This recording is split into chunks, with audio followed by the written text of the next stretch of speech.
Snyder, thank you so much for being here. Sure. Happy journey. We have two tasks for us and for you today. I think in 703, you're involved somewhere, right? And also, we want to hear, are you in charge of the VOREC stuff? And that's the big bill. That's in the big bill, but Yes.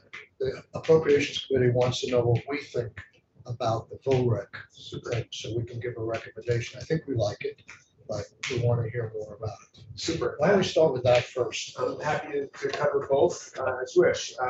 Good morning, Michael Snyder, Commissioner, Forest Parks and Recreation. Happy to be with you. The VOREC initiative, which was established by executive order, Governor Scott in June of 2017,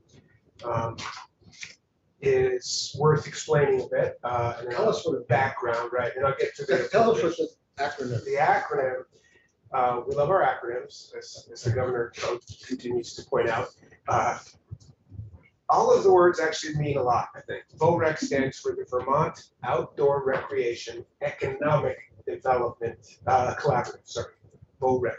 So it's very much about Vermont, it's very much about outdoor recreation.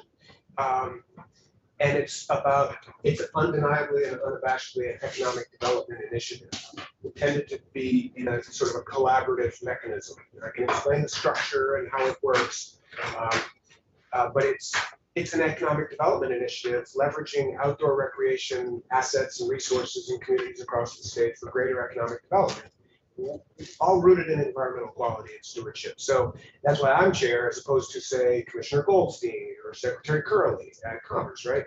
And I think that makes it somewhat historic. It's economic development through outdoor recreation rooted in environmental conservation. And the structure basically, as the governor established, he wanted to create a platform, a mechanism, and a portal, if you will, for two-way communications from real Vermonters, businesses engaged in the outdoor sector. So think gear manufacturers like Burton Snowboards, retailers like Outdoor Gear Exchange, Onion River Outdoors, as well as the many nonprofits, trail organizations, member-based, volunteer-based trail organizations, and conservation organizations. So he created this steering committee of representatives from the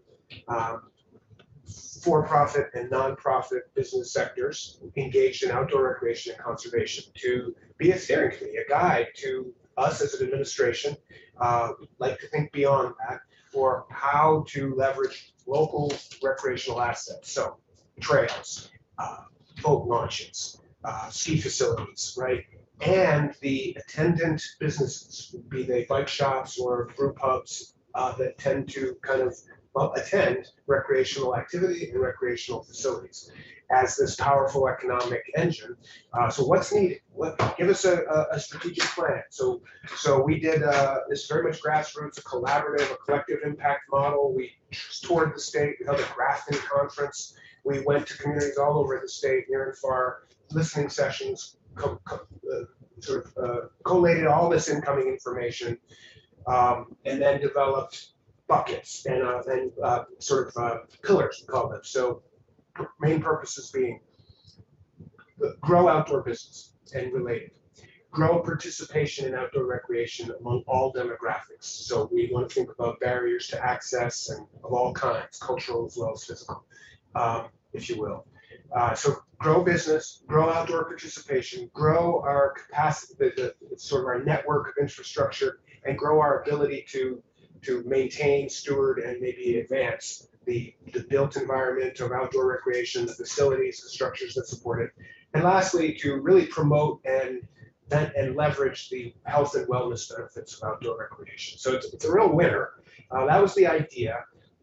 We got great input from all kinds of Vermonters. The steering committee helped us winnow it down to the strategic plan. We report to the governor, a report annually on, in these buckets of what policy changes, what investment, what might make sense. We've identified all kinds of things. There are things that you're quite familiar with in this committee, I'm sure. Workforce development, marketing, access to capital. There's all kinds. It's an important sector of our economy, but this has been this focused effort.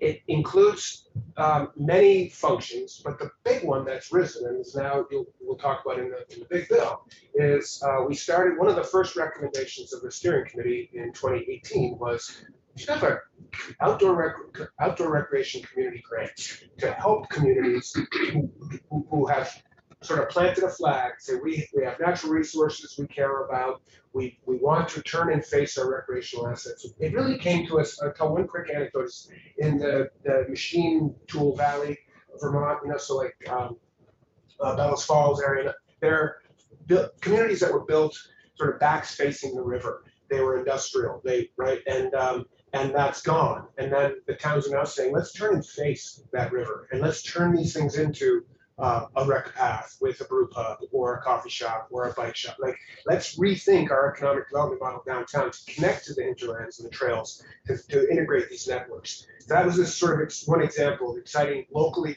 generated ideas for economic development through outdoor recreation. And so we came forward in 2018 with a request in our FPR budget for $100,000 to do a pilot. Is there need? What's that pipeline of need? And can we document impact through investment? We had a RFP, we built a little grant program, and we received we had $100,000. I think we had a couple $1 million in requests. We ended up awarding the town of Randolph, the town of Newport, $40,000, $50,000 grants to advance things they had going at the time. They were enormously popular. We came back in and said, how about we do another 100 the following year? And the legislature said, let's double it. They found another 100,000. So we did 200,000. So the Randolph and the other place, Newport, they're building, improving bike paths or something? In Randolph, it's a community hub to revitalize a section of downtown centered on outdoor recreation, to connect maybe a bike shop, a business, and then it's like an information place, maps and guidance on where to go, how to do it. So it's to create and some signage and wayfinding out in the trail system. So it's this hub of recreation in that particular case. Newport was to finish this trail connecting from downtown to Bluffside on the lake. Fantastic project. And in both cases, what we're hearing is real impact, like bringing communities together centered on outdoor recreation. Heretofore, kind of split communities. They've been kind of gathering. So that was really popular and positive. That led to this second round. So after 300,000 over 2 years, 9 communities were granted relatively small grants. Last year, the governor proposed a one-time investment of $5 million to this VOREC community grant program to just take it to a whole nother level, given that pipeline of projects and need.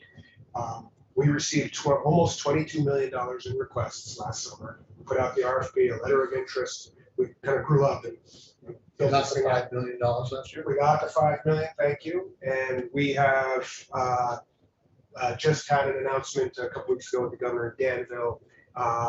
Communities from every county we heard from. We invested in communities all over the state, almost $5 million out the door.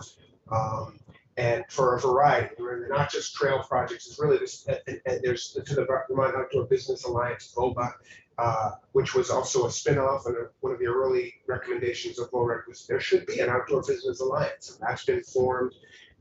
We've invested in them for workforce training and development. So it's everything from trails and signage associated to, say, workforce development in outdoor businesses, those kinds of things. So that's the last year, this cycle, and we just pushed those out. We're really excited to see these communities go do this work. And the governor this time around, building the budget, said, let's do that again. So his recommend was for another $5 million, one-time general fund. The House Appropriations Committee reduced that, I think, to 2. It might have been 2.5. I can't remember. But and what I was told and what I witnessed was no opposition. Right? It wasn't anybody saying we don't like this. It's just we have other needs. So no one has said we don't like this. We don't support it. Just we have a lot of needs to spread around. My understanding is now in the Senate Appropriations Committee, they've, at least in draft form, it's back up to the governor's request, which we would support. So I hope that helps. That's a quick background and overview of where we got to here.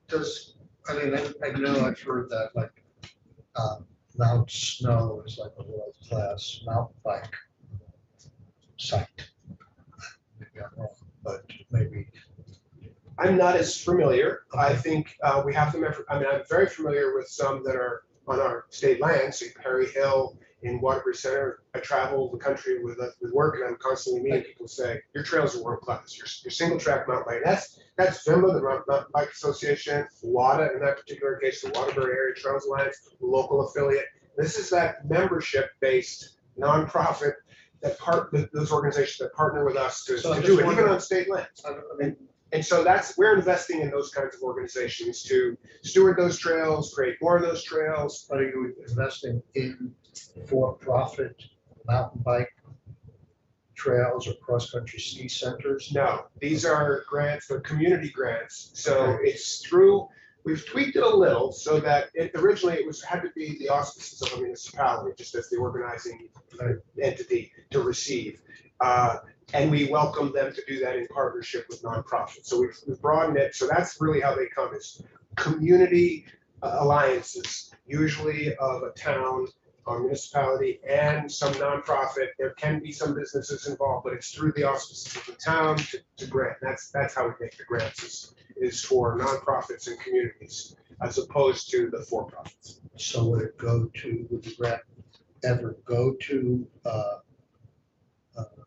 other than the municipality, to go to a nonprofit directly? Yes, but in partnership with that municipality.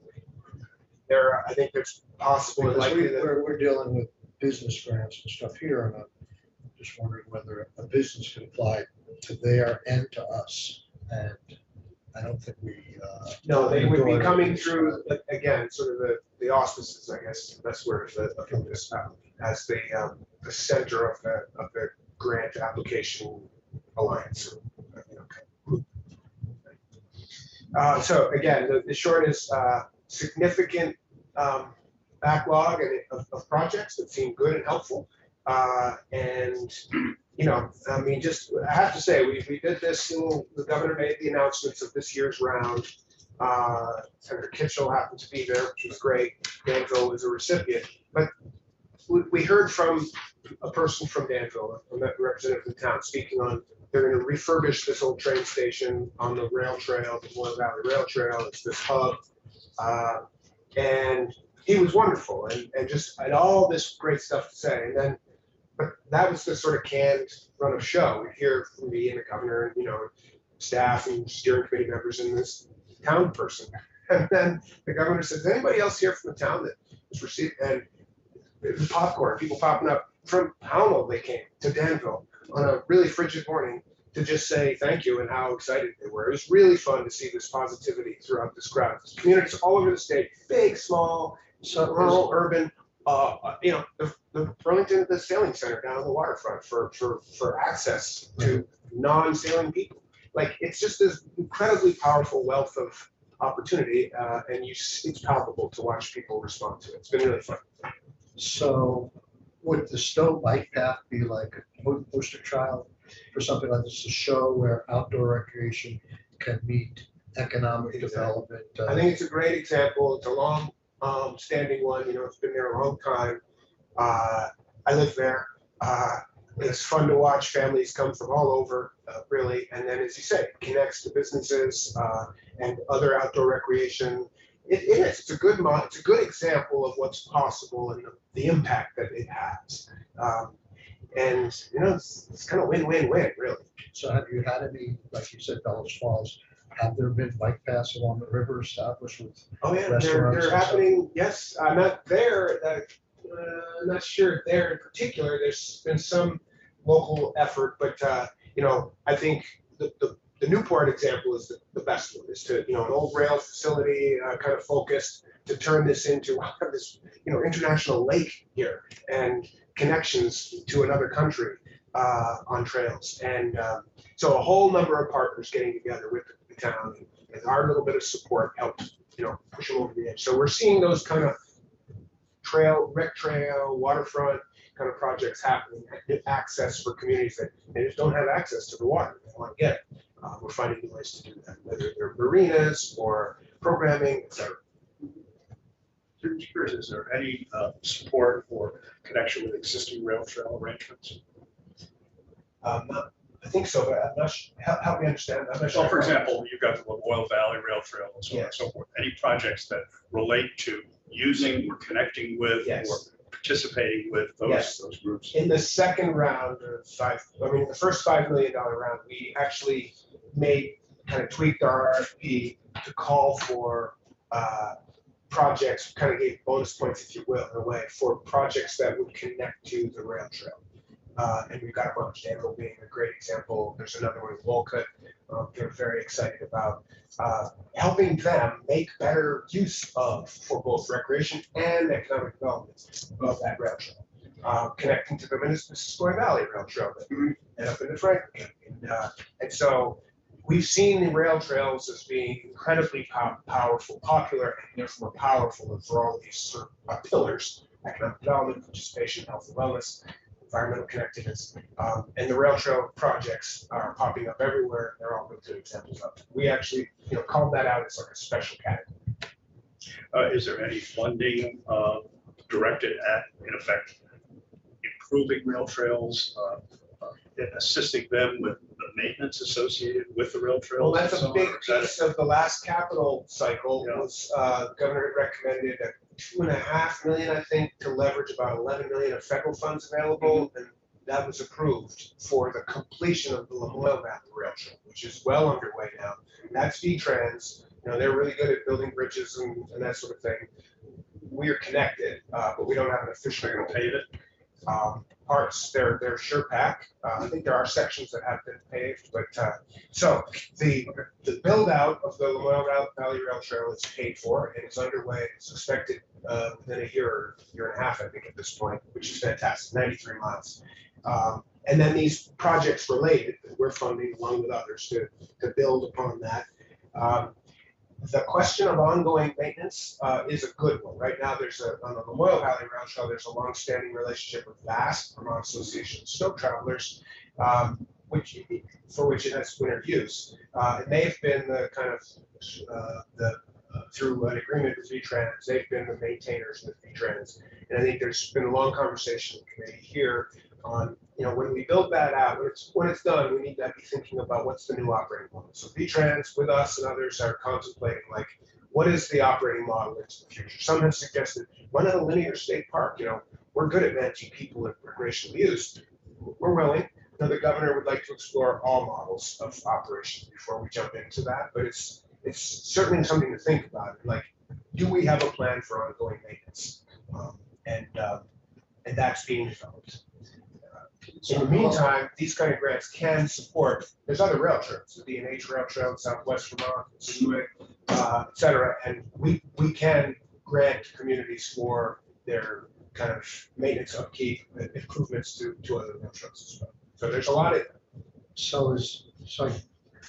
I love the idea of tapping into the nature of the natural topography and outdoor image that Vermont has.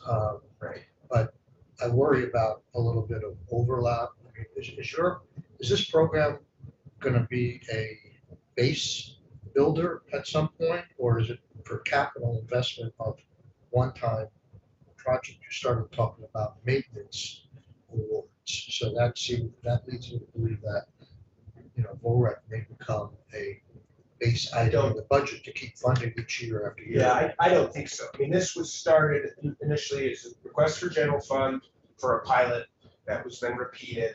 This is just, I think we're just realizing, and I think the governor has said this is this special time with availability, so let's have some transformational change. This is the idea of investing in these communities now when we can, so that, and the short-term benefit of like putting people to work, that's kind of an economic recovery coming out of the pandemic, but it's for longer-term economic development. It's investing in these communities as an asset that will continue, and we're not envisioning maintenance grants. This is ARPA money or general fund? This is general fund.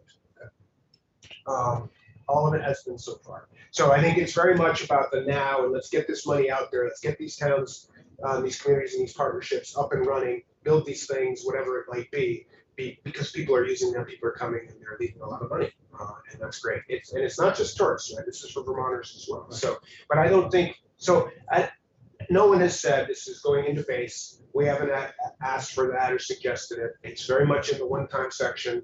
We understand that, and it's about let's get stuff done now, and then we'll see where it goes from there. I think there's a lot here. There's more that could be done, but that's how everyone has seen it so far. Is there any ARPA funding opportunity for anything relating to outdoor recreation that's been expended so far, at least or thought through? No, I mean, the big buckets that the governor proposed, they touch on it, they relate, but they're not directly including outdoor recreation. This is an intentional express way of also investing. Well, I would think, for example, that in the pandemic, the use of our outdoor recreational facilities declined, and the notion of countering that decline would be something that probably would be authorized the use of federal funds. It actually skyrocketed, and it's not abated at all. Interesting. Yes, this is well documented, not just in Vermont. We have another pandemic. I've had enough of one. I'm actually surprised and I'm just it's really, we had a tough go with our state facilities, state parks. If you'll recall, in 20, we had a delayed opening. We didn't know what the world was going to bring. We had the CDC guidance. We're trying to figure out how do we operate. We had a shortened season with limited services. We didn't, we just minimized touch points, and there's a lot going on there. And we had a bad year. Even with the border closed and interstate travel down the state river, we had a bad year. And then last year we had, we're well over 1 million visitors. There's 600,000 of us. There's 40% increase in state parks, Vermont state parks visitation in my time as commissioner. It's booming, and it was already climbing, and then the pandemic just took off. And that came with growing pains. So we also did use some Corona relief funds, CARES funding to go in and fix some places where people just parked everywhere, tore up the grass, and there was just, we had issues. We had to put portalets everywhere. So we did go in and expand access. We corrected some issues from overuse. We broadened some trailheads. We do everything we do at state lands. We have an eye towards ADA compliance when we're rebuilding or reestablishing. So it's really fascinating. I'm glad you asked, because it's really been quite something. It's not just an increase, but it's a diversification of users. People who used to go out in the woods coming back to it. New users, new Americans. And we're building programming with great staff. We're trying to make this stuff all accessible, both for physical disabilities as well as kind of these cultural barriers. It's not welcoming to everybody. And that's something that the pandemic has put a light on, and we've been responsive to it, which is pretty cool. Now, as you're preparing for the summer, what's your anticipation of? You expect the boom to continue to accelerate? We're visitation, so we book for camp. We're at state parks. We have day use and we have overnight use. For overnight use, it's 11 months in advance.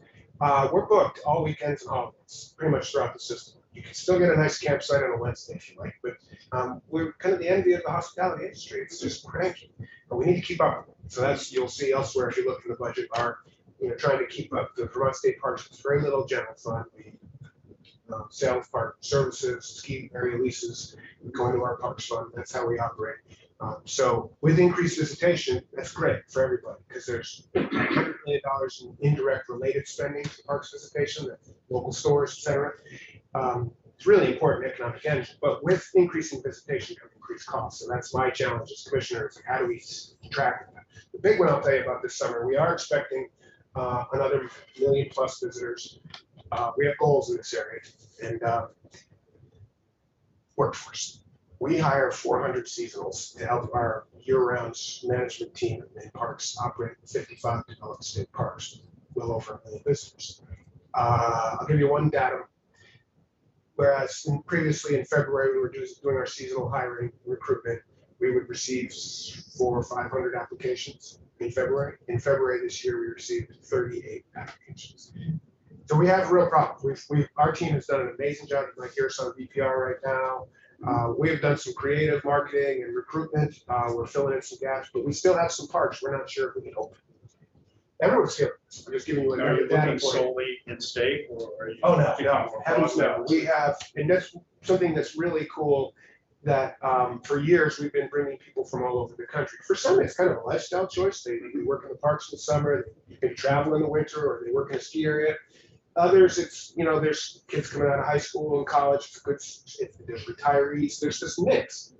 But among that mix of seasonal workers for all these years, many of them come from somewhere else, another state or country, and they choose Vermont to stay.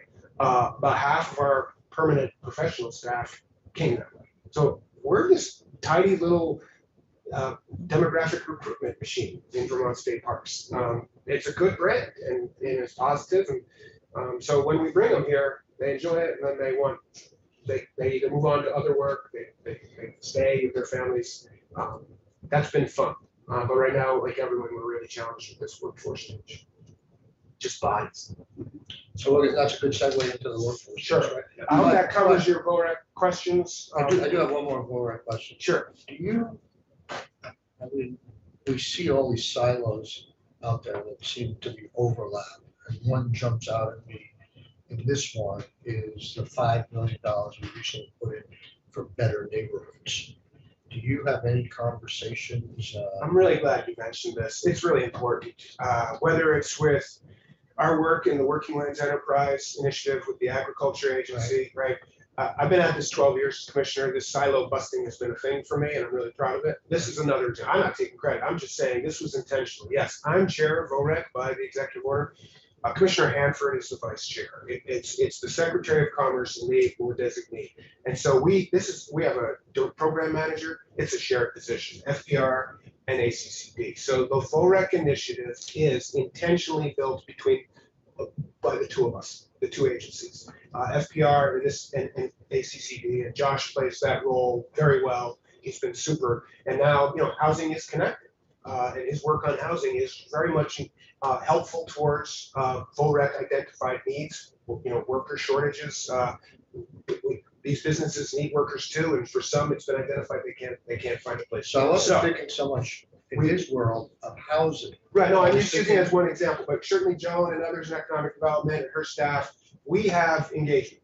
This was built together, and that's an ongoing kind of eye to, we have to do this together. It's an economic development initiative. We're the stewardship and conservation people. What do I know about economic development? We need them. So this is this joint effort. And I think it's a good example of, we're in the lead, and their hands are really full right now, but it's a joint effort. And I'm really glad you asked, because I failed to mention it. It's an intentional part of this whole thing, is to be connected and to avoid that kind of overlap or duplicative kind of efforts. And I think we're avoiding it. This is really specific, sector specific, and a different part of the site. Yeah, I mean, it's good to hear that you're connected and talking. I guess I just wonder when I hear outdoor recreation grants going out, I can see event planning in that bucket of better neighborhoods also being part of an outdoor recreation event. And are the applicants applying to two places versus one place? And this would be more for the infrastructure and for the assets that are used for those events, right? Okay. Not the event itself or the planning or the coordination and organization or the marketing thereof. This is about building the places, maintain, kind of creating and connecting the places where recreation happens with an economic impact. Okay. Well, we'll see how many years in a row you're coming for capital requests. 1 year at a time. So let's go to 703. Sure, I'm happy to speak to this. In 703, I believe you'd asked me about what is it, begin at section 40, I think, as passed the House. There's a serve, learn, and earn that comes through FDR. So I would just touch on that because it references us. That's what page is that? 59 out of 68.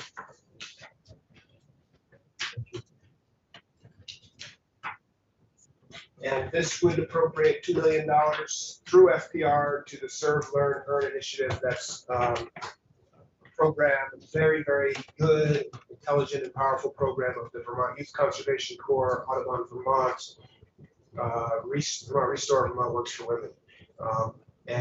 So it's a pass through FPR. We have VYCC kind of exists in Title 10 with FPR, used to be kind of part of FPR, so we have a longstanding connection there. I just we call it disclosure, I am a board member of VYCC, ex officio by dint of title. We support this pass-through. This is a great program for workforce training and development in related areas. So that's one section there that's pretty short. It mentions us, so I thought I should speak to it and say we support So that. it also mentions Vermont Serve, Learn, and Earn program. Is that in statute anywhere else? I can't speak to that. That is this joint venture sort of headed by VYCC, which is the connection to FPR, with a few other organizations. You invested in that last year. I think it was 1.8 million. They made a request earlier, and this is what has landed here. I would really encourage you to speak with Brecknoff from VYCC. Yeah, we will. I'm just trying to get a handle on, how informal this language is, and could two other groups come in and say, I want to get into the Vermont Serve, Learn, Earn. That's a great question. And all automatically now we're funding, we're operating the capital needs. Yeah, I think it's I was fair. looking here, Serve, Learn, and Earn is a collaboration of Vermont Works for Women, Yes. Audubon, Vermont, Resource, and Vermont Youth Conservation Corps. Yes. Right. I said restore. Sorry. We were told as much. I just don't know what the formality exists for that program and whether it can go up or down, and then we get either more people using this money or less people using the money Right. without any structure and statute. I'm sorry, I'm ill-equipped to speak to it. Others could better. It's really not my, but I do want to just offer my support to it and note that perhaps that kind of more concrete language that establishes and authorizes was created last year because it was funded Yes. the first time last I don't year. think it was called Serve, Learn, and Earn last year. Might be one of the issues. It was like Perhaps. a compact. But Just I'm kind of stuck on the not having anyone apply to your jobs. I don't know when we're going to get to that, but I haven't seen any social media. I haven't seen it in other languages. I mean, I just It is really, actually. really couldn't. Where do I go to find that? Vermont State Parks website's your best bet. So it's social media, though. State Parks social media is fantastic. Okay. And if you have Good to know. ideas sent around on that, And it's in other Please. languages. please share them. I believe I just saw some reproduced in several languages, Okay. which is something it's new and we're pushing ahead towards. So, but honestly, if you have ideas, suggestions, Yeah. please share them. Rochelle is our director of sales and marketing for Mhm. Parks, and she's fantastic. Has Okay. worked I hard would on like to social talk media. to her. Yeah. We welcome it. This is, like I said, I shared that sort of low spot, but since there's been quite we've done a really creative push on recruitment, and it's proving, providing tangible results now. So Okay. Okay, so we've got that covered. We're gonna go to another section. yes, then the big piece here, I think the main one would be that H566, the Forest Future Roadmap bill, as introduced in the House, was folded into H703 by House Appropriations. And this is a bill that is, I would say, is the culmination of many years of a lot of people's work. You might recall supporting a variety of efforts. One of our priorities has been economic development through forestry, rural economic development through forestry, as well as outdoor recreation. We find ourselves in a time of transition in the forest economy with regard to workforce, the businesses from everything from loggers, truckers, receiving mills, secondary manufacturers, energy facilities, all struggling with global forces and many, many, many issues. And so for years, there's been attempts you've helped us create sales tax exemptions for forestry equipment, for example. This is all part of that whole strategic. What section are we looking at? Just so. Sorry, this is begins at section 42, page 60. This is the Forest Future Roadmap basically says that I'm trying to give a little background. It's just building on a larger kind of initiative to support the forest economy. And I want to really pause and ask your attention on this. This is not about propping up one industry. This is about propping up and modernizing an industry because of what it does for our state. So that's the premise. The basic premise here is that forests are really important. They're a good deal. We get a lot from them, including economic development, directly from forestry, through tourism, outdoor recreation. It's a massive part of our GDP, and it's in trouble. So this is about creating a roadmap to a future where we have a modern, viable forest economy. And so the bill simply sets out, it began as a product of a summer study learning tour that the House Rural Caucus took to visit businesses in the forest economy all around the state. And they put forward a rural omnibus bill, and they spun off this as its own bill, which is basically, as I understand it from the sponsors, wow, we did farm to plate. We did a strategic plan in the food sector. Why haven't we done that for forestry? And that's really where it began, and that's the basic premise. It calls on the commissioner of FDR to contract with, it began honestly as contract with the Vermont Sustainable Jobs Fund to do something very similar, using their expertise and their systems to develop kind of this economic development and strategic plan for the forest sector to report back. Some of us said, boy, that's kind of a thud, another study. We've done a lot of studies through the Working Lands Enterprise Initiative. How does that fit in? And right, and so, but the world has changed, and it continues to change. And so with the pandemic, with climate change, with new emphasis, and so this calls on it started with that. The House kind of said, no, that's a sole source. You can't direct to one. Say there'll be an appropriate contract. It mentions the Jobs Fund later, but it basically says the commissioner shall embark on this project over 18 months to take input, to consider the work that's been done with various strategic planning efforts and consultancies that have been used, to build upon that work, to create a panel, an advisory group of stakeholders, principally forest businesses, et cetera, and affected parties and landowners to kind of map out the future and report back on it's basically economic development and jobs, workforce, new product development. So this is the idea of finding new ways to use wood, which is really exciting, and it's happening. It's like wood-based insulation. Lots of applications for green diesel, biofuels, using wood and moving away from pulping to use that same kind of process to create other products, getting off of plastic-based products. So new products, new markets for existing products, new marketing. They're classic economic development sort of ideas. We're being directed to go refresh the playbook, bring everybody together, build a big tent, and chart a course for the future of Vermont's forest sector. That's what this is. And we're very much supportive. It does include a $250,000 appropriation for us to go get this done. Again, I think patterned on the very successful development of the farm to plate strategic plan for food systems, to do something similar and appreciating the differences in food and forest systems. So a lot of overlap, but there's some differences. So that's the long and short of it. Pretty exciting. And I'll be honest with you, as Ed is here, he could tell you, I testified first in the House, and I kind of said, you know what, can't really get too excited about another planning effort. We need more. They went back. I had some issues with the way it was structured. This is a great example of the committee, their bill sponsors, stakeholders, and representing many coming together and sort of everybody giving a little bit. I think we've landed in a really good place. People are pretty excited to participate in this, and I really hope there'll be some significant outcomes. We need it. Senator Brock? The same but slightly different subject. Do you think that this group will tackle, among other things, the Rygate issue? Well, as you know, that's ongoing, and it's.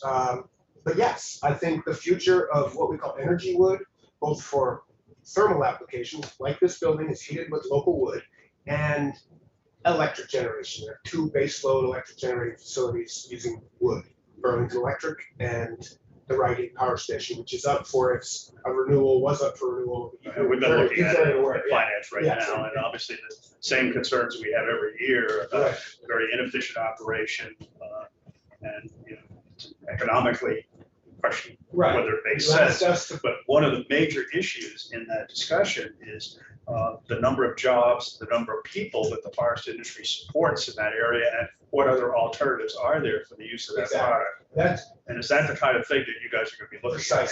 And all, whether it's a biomass facility, a pellet manufacturer, or a local, small scale mill putting out timbers for do-it-yourself projects, all of them. And then some. It includes, I'd like to think that, elsewhere in here, there's career technical ed stuff. It focuses a lot of the conversations on the trades. Love people to realize for outdoor recreation and for forestry, those same CTE possibilities exist, and we want to be, and we've heard that. Destigmatize it.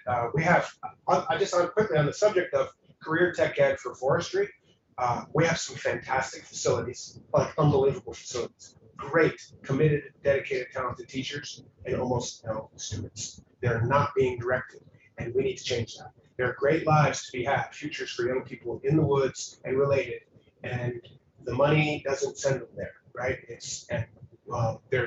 We're missing a whole bunch of Vermonters.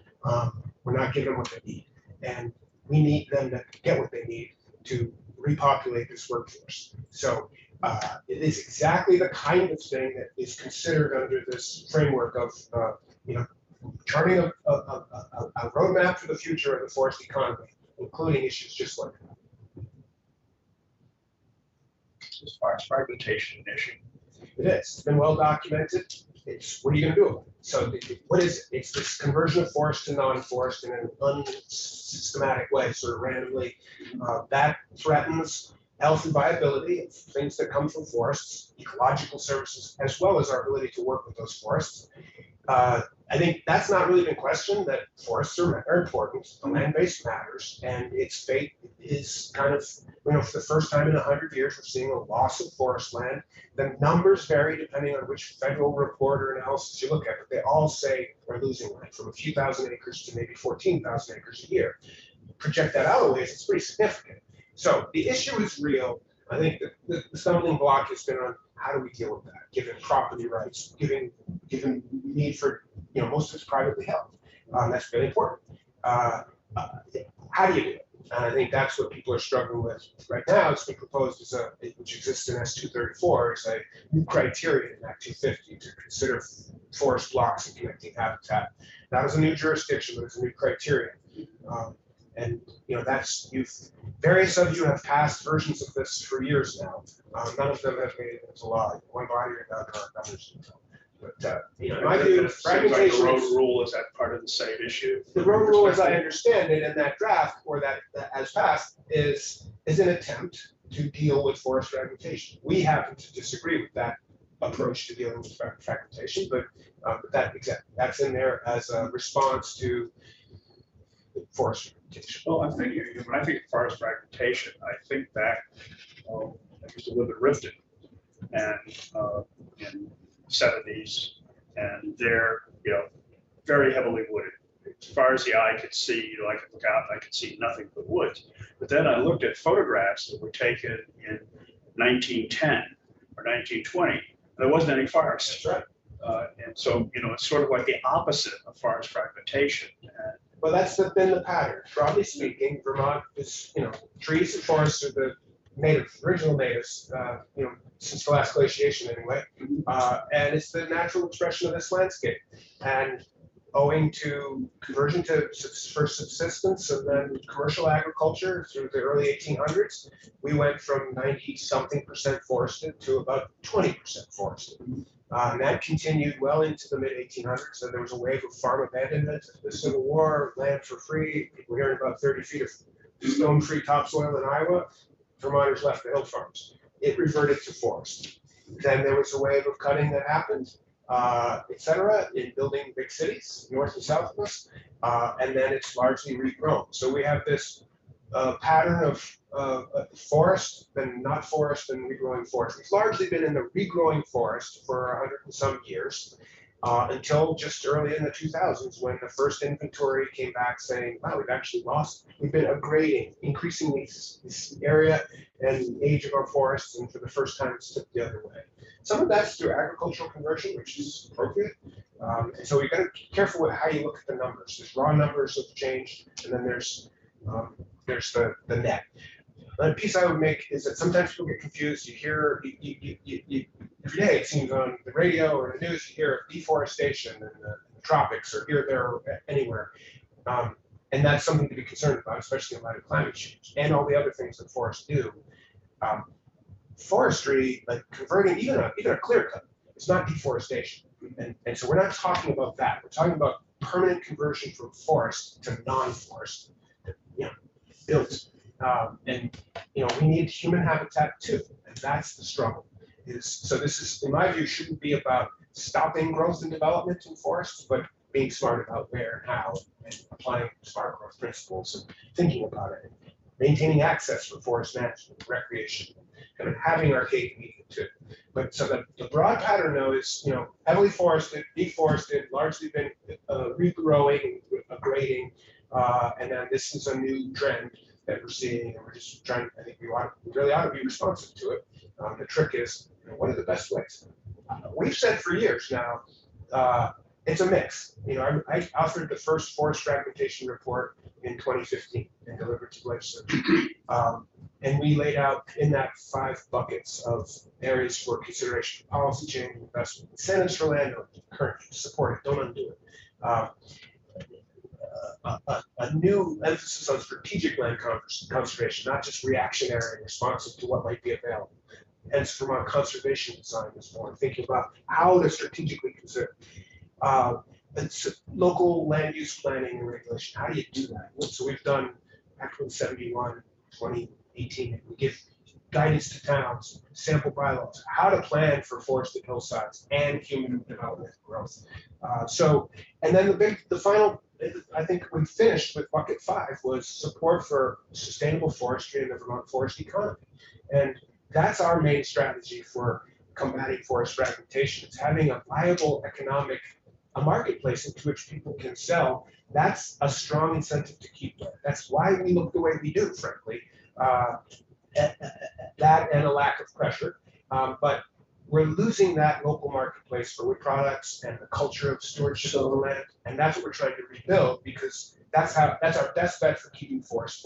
Is counterintuitive as it may seem, saving forests by cutting some trees locally, thoughtfully, intelligently, sustainably, keeping that money in state. And that's the excitement. Well, I see in doing building, for example, I built a new garage a couple of years ago, and all the lumber was coming from Canada. It's nuts. Yes, we and can do that. I just kept wondering why.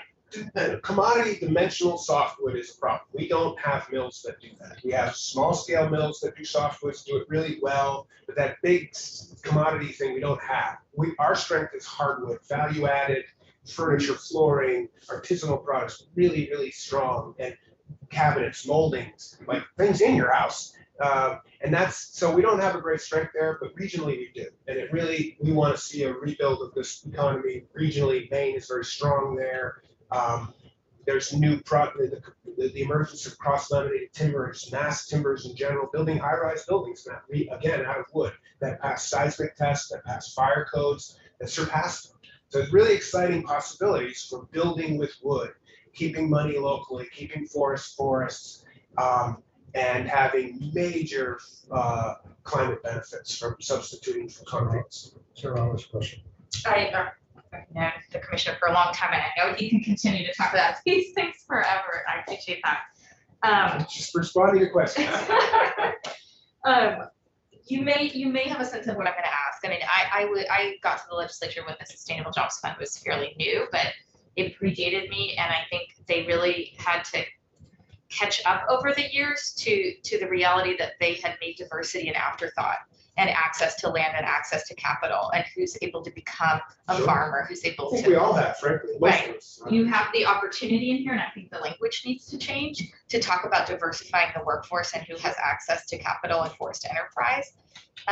Because I think, as you know, we have graduated first female head of the Forest Service from the University of Vermont. We have a history of trying to help others break into these worlds, but I just don't see it reflected the first female director of forests in our state's history. Yeah. Proud of that. So I know you get it. It's just not really in this language that if we don't think of it now, I mean, I'm talking to foresters who are saying, I'm trying to give young people more contracts because there are young foresters, there are young loggers. we're worried about replacing the workforce, but we also need to make sure they have access to capital and access to contracts in order to have the next generation of No quarrel. foresters. Welcome it. And frankly, I don't need the language, but I because it's top of mind, it's active, and that will be part of it. I don't think there's it's unconscionable to think otherwise. But if you want to make the change, if that could fly, I'd accept it. I have no quarrel. So thank you. So I have a question. When in my former life, we represented Paul Costello and Working Lands Establishment. That, how does that fit into all this language here? And is money for grants to help the forestry economy and working lands economy, is that more important than a plan, or are both equally important? They both, they go together. So that the Working Lands Enterprise Initiative and the fund is intended to make grants. So it's access to capital and it's to these businesses. The roadmap can help with the strategic part of that investment. Like that, it's supposed to be strategic investments, and this could be the guiding sort of game plan for, well, what makes it strategic, which, where, when, how much, for How what. much is in the working lands appropriation this year? It went up. Forgive me, I cannot remember the number. Do you know? It's just, Do you know? no clue. I'd have to look it up. I'm sorry. It's a lot of money. It started out at about 800,000. Yeah, I think it's a few million, I think. I'm sure. And I thought it was about 5. And I'm really sorry I can't. I mean, a board member, it's just. So where does that money come from? General fund, or That's general fund. It's there's no revenue source? It's just. correct. There's no like dedicated percent of this or that. It's an annual appropriation discussion. Does that, if you're head of that board, do they I don't have, head it. I'm just a member. okay, do they have like guidelines as to? Yes, statutory, very much so, both for ag and forestry. There's a lot. I worked on that in this room back in 2012, and there's a lot of statutory language, and then and reporting, impact, and metrics, et cetera. So yeah, there's a lot there. And again, that's up and running. It's good. And I think what we struggle with as board members in evaluating applicants is what moves the needle best. And I think we have good ideas. I'm not saying we're adrift, and we have a policy committee and there's a coordinating committee and we have lots of intel. I think it just dovetails nicely with this planning effort. That's one of the things that I like is that one of the changes was it focuses on implementation. It's less about the sort of planning. It's like, what are we going to do? And I think that can be complementary to the ongoing efforts of the enterprise fund and how it's deployed. So without having read these 3 pages or whatever, is it just a consultancy contract for $250,000 to help? Who's putting the plan together? FDR, the commissioner shall contract with an appropriate contractor. Could be the jobs fund. That was originally envisioned, but we'll put an RFP out. Right. We get an appropriate qualified contractor, and it spells out what do we do and what are the deliverables, including establishing an advisory panel, I think it's called now, to sort of guide this, and then we report back with specific recommendations on policy changes, investments, whatever's needed. And you feel you need that kind of professional help as opposed to us just saying, you and a couple of other commissioners and stakeholders come together. Yes, it's funny. I appreciate that because that's kind of where I was at. It's like, read the statutes. I'm supposed to do this. We can't. I will admit that we do a lot. I'm extremely proud of it, and we need some focus here. And we need some professional help in engagement in the process for how to do this. Yeah. I feel very strongly, and that's a big conversion for me. I had a lot of pride. It was like, come on, that's what we're here for. But we need significant added capacity and talent to be able to pull this off. This is a big lift. What do you envision doing with this?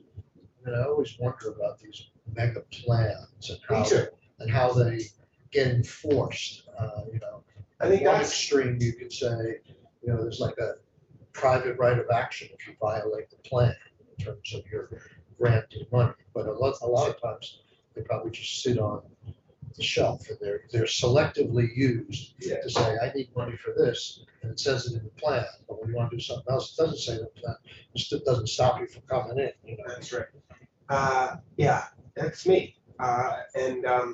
So, I think through the Working Lands Enterprise Fund, we invested in a planning effort some years ago and have a document on a forest system sector analysis with recommendations. I've used those here to say, well, this was what we learned. We need to do this, and you've helped us implement some of those things. So it's not completely without effect. I just felt like we have those. I think the world has changed. So diversity, equity, inclusion, for example, was not contemplated. It needs to be. Climate change really wasn't contemplated. It needs to be. Pandemics and our vulnerability in global supply chains was not considered. It needs to be. We have a chance to rejigger here, and that's what this is. So, but we made sure that the language says build upon that Yellowwood study, as we call it. Oh, is that right? Yes, it specifically says, read it, report on it, what's been done, what's not been done, what needs to change, build on it. And this report back is on implementation of all that's gone before, and consider these changes and how the world has changed, and what do you got now?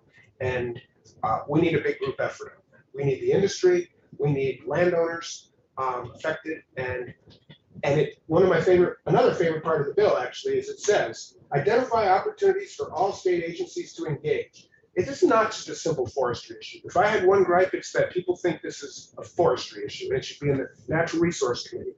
It's a labor issue, it's a commerce issue, it's an education issue, it's a transportation issue. We need all of state government pulling in the same direction. I want this elevated, frankly. It should not be relegated to some backwater. Well, that's a forestry issue. It's a Vermont issue. All of us have something at stake here. And is it talking here about being a workforce issue? It sure does. Okay. Yes, and I couldn't see it another way. Economic development and jobs, workforce, new product development, opening and accessing new markets for Vermont products, modernization of manufacturing, and new marketing strategies. So I noticed in my notes that this provision came from the Ag and Forestry Committee. It was referred there in the House. And they put it in the bill. No, House approach put it into this bill. Okay. Put it in the bill. Because of the appropriation, I guess. Okay, so my question is, has our Agriculture Committee looked at this language at all? Have you testified to? I have not. I don't think I did. It's been a blur. No. Well, that's very helpful. I hope it is. Joan is here. Thank you so much, Commissioner. We'll take a 10-minute break till 11:15, and then